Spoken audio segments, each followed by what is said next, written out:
ದೂರ.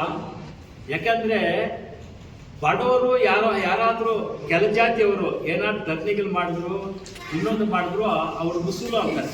ಉಸೂಲು ಅಂತ ನಾವು ಉಸೂಲು ಮಾಡಕ್ಕೆ ಹೋಗಿಲ್ಲ. ನಮ್ಮ ಮಕ್ಕಳಿಗೆ ಪೌಷ್ಟಿಕವಾದ ಆಹಾರ ಕೊಡೋಕ್ಕೆ ಸರ್ಕಾರ ಎಲ್ಲ ರೀತಿಯಲ್ಲೂ ಸೌಲಭ್ಯ ಇದೆ. ಆದರೆ ಅಲ್ಲಿಂದ ಮೇಲ್ವಿಚಾರಕರು ಎಲ್ಲ ಅದನ್ನು ಮಾರ್ಕೊಡ್ತಾ ಇದ್ದಾರೆ ಅಂಗಡಿಯಲ್ಲಿ. ದಾಖಲೆ ಸಮೇತ ನಮ್ಮ ಹತ್ರ ಇದೆ. ಏನು ಮಾರ್ಕೆಟಲ್ಲಿ ಮೂಟೆಗಳು ಎತ್ಕೊಂಡು ಹೋಗಿ ಮಾರಿರೋ ಮೂಟೆಗಳು ಮತ್ತೆ ಕಟಿಂಗ್ ಮಾಡಿದ್ದೀವಿ ಅಂತ ಹೇಳಿ ಸುಮಾರು ಒಬ್ಬ ಹುಡುಗನ ಕೂಡ ಯಾವ ಅಷ್ಟಲ್ಲಿ ಕಟಿಂಗ್ ಮಾಡಿಲ್ಲ. ಎಲ್ಲ ಬಿಲ್ ಬುಕ್ ಎಲ್ಲ ನಮ್ಮ ಹತ್ರ ಇದೆ. ಒರಿಜಿನಲ್ ಬಿಲ್ ಬುಕ್ ಎಲ್ಲ ದಾಖಲೆ ಸಮೇತ ನಮ್ಮ ಹತ್ರ ಇದೆ. ಇದು ಸಚಿವರು ಹೇಳಿರೋದು ತುಂಬ ತಪ್ಪು. ಅವರು ಏನಂದ್ರೆ ಈಗ ಅವ್ರು ಫಸ್ಟ್ ಒಂದು ಗಾದೆ, ತೆಲುಗಲ್ಲಿ ಒಂದು ಗಾದೆ ಹೇಳ್ತಾರೆ ಸರ್. ಏನು ಗೊತ್ತಾ, ಜನರಲ್ಲಿ ಕೆಟ್ಟವರಾಗಬೇಕಾದ್ರೆ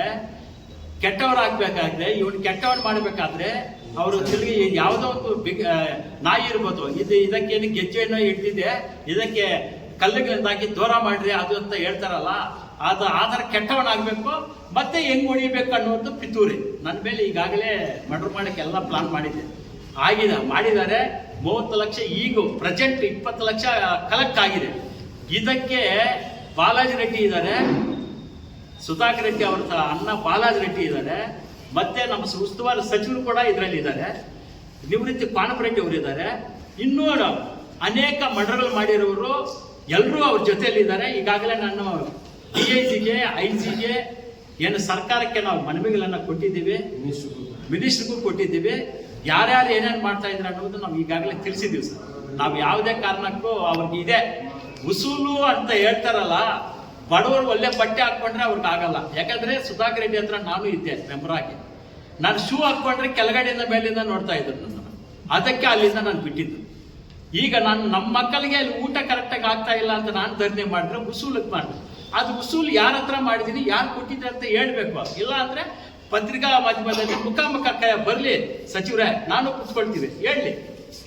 ನಾವೇನು ಯಾರ್ದು ಸರ್ಕಾರ ಜಮೀನುಗಳು ಅವರಂಗೆ ನಾವು ಹಾಕೊಂಡಿಲ್ಲ. ಈಗ ಆ ಹೋರಾಟ ಹೇಳ್ಬೇಕಾದ್ರೆ ಪಿಟ್ಟು ಸರ್ವೆ ನಂಬರ್ ಪ್ರಕಾರ ಎಲ್ಲ ನಮ್ಮ ಹತ್ರ ಇದೆ. ನಮ್ಗೇನು ಕರ್ಮ, ಉಸೂಲ್ಗೆ ಹೋಗೋ ಕರ್ಮ ನನಗೇನಿಲ್ಲ ಸರ್. ನಾನು ವ್ಯವಸಾಯ ಮಾಡ್ತೀನಿ. ವ್ಯವಸಾಯ ಮಾಡಿ ಸುಮಾರು ಈ ಜಿಲ್ಲೆಯಲ್ಲಿ ಯಾರು ಬೆಳೆಯಲ್ಲ 800 ಮೂಟೆ ಭತ್ತ ಬೆಳೆಯೋಣ. ನನಗೆಲ್ಲ ಇದೆ. JCBಗಳಿದೆ, ಟ್ಯಾಕ್ಟ್ರಿಗಳಿದೆ. ಏನು ಸರ್ ಉಳ್ವೆ ಮಾಡುವನು, 30 ಬೋರ್ವೆಲ್ ಹಾಕಿದ್ದೀನಿ. ನಾನು ಸ್ವಂತವಾಗಿ ದುಡಿಯೋ ಕೆಪಾಸಿಟಿ ಇದೆ. ಅದಕ್ಕೆ ಸಹಿಸ್ಕೊಳ್ತಾ ಇಲ್ಲ. ನಾನು ಕಲಿತನೋ ಪಾರ್ಚನಲ್ಲಿ ತಿರುಗಾಡ್ತಾ ಇದ್ದಾನೆ ಅನ್ನೋ ಹೊಟ್ಟೆ ಉರಿಕಿ ಕೆಲಸ ಎಲ್ಲ ಮಾಡ್ತಾ ಇದ್ದಾನೆ. ಗಾಡಿಗಳಲ್ಲಿ ಓಡಾಡಬಾರ್ದು, ಕಾರಲ್ಲಿ ಓಡಾಡಬಾರ್ದು. ಇದು ಸರ್ ಪಿತೂರಿ, ಇದು ರಿಯಲ್ ಫ್ಯಾಕ್ಟ್. ಇದೆ. ನಾನು ಒಬ್ಬರಿಗೆ ಕೈ ಚಾಚುವನಲ್ಲ ತಗೊಳಕ್ಕೆ, ಕೊಡುವನಷ್ಟೇ ನಾನು. ಆ ಥರ ಬೆಳೀತಾ ಇದೆ ಸರ್. ಅದಕ್ಕೆ ಇದೆಲ್ಲ ಸಹಿಸ್ತಾ ಇಲ್ಲ ಅವ್ರಿಗೆ. ಈ ಥರ ಎಲ್ಲ ಪಿತೂರಿ ಮಾಡ್ತಾ ಇದ್ದಾರೆ. ಯಾರು ಒಬ್ಬರಿಂದ ಹೇಳಿಸ್ಬಿಡಿ ನಾನು ಇಂಥವ್ರ ಹತ್ರ ನಾನು ವಸೂಲು ಮಾಡಿಕೊಂಡು ಇಲ್ಲಿದ್ರೆ ರೋಲ್ ಕಾಲ್ ಮಾಡಿದ್ದೀನಿ ಅಂತ ನಾನು ನಿಮ್ಮ ಮುಂದೆನೆ ಏಣೆ ಹಾಕ್ಕೊಡ್ತೀನಿ. ಅಂತಂದ್ರೆ ಯಾಕಂದ್ರೆ ಈಗ ಅವ್ರ ಜೊತೆಲಿ ಇದ್ದವರು, ನಮ್ಮ ಸ್ನೇಹಿತರು ಜನ ಅನ್ನೋರು ಅಲ್ಲೇ ಇದ್ದಿದ್ದು.